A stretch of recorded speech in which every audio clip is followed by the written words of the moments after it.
At this point, you have your instructional video saved to your YouTube account, and now you want to post it to Seesaw. Now, for this video, I am doing it on my laptop.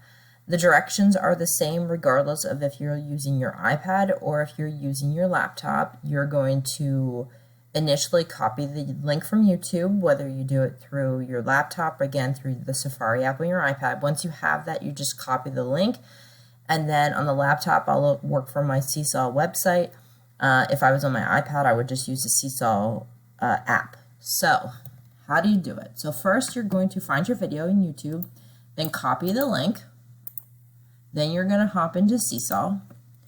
Now, once you're in Seesaw, you have two choices. You could either add it to the journal just for viewing, or you could make it part of an activity. So if I wanted to add it to the student journal and not make it part of an activity, I'm going to click the green plus. Then from there, I'm going to click Post Student Work. After I do that, I'll have my choice at the bottom for a link. I'm going to click where it says link. And then from here, I'm going to paste that URL into the link field. I'm going to click my green check to preview. When it does preview, the picture that appears here, we have no control over what picture goes in. It will have the title down here, but unfortunately right now we don't have control to change what that preview looks like. Once you are in the preview, you can then click the green check again to submit it.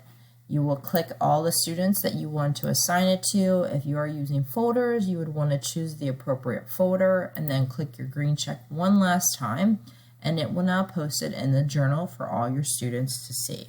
So students can then click on the post and it will take them to that video in YouTube. If you want to make it part of an activity, you're going to go to where you create activities. This is what you've been doing for the past several months. So you can either add it to an activity you've already created, or I'm going to create a new activity. I'm going to give it a title. Now you have two places in your activity that you could post the video. You could either add it as a multimedia instruction or example, where it would be with the activity, but once students start the activity, they won't have access to it.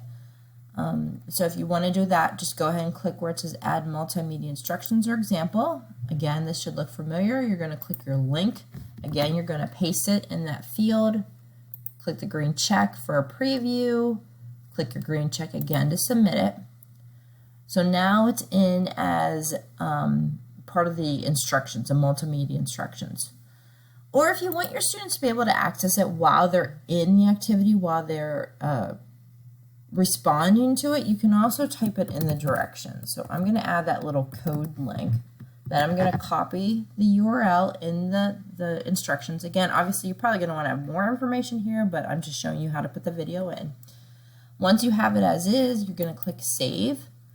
And when the students access that activity, this is what it looks like when it's part of the multimedia instructions. And then if it's part of the actual student instructions, when they can click on it once they're in the activity, if they click on the link right here, again, it will open up that activity, or that, video right within YouTube. If you have any questions, let me know. Thanks, bye.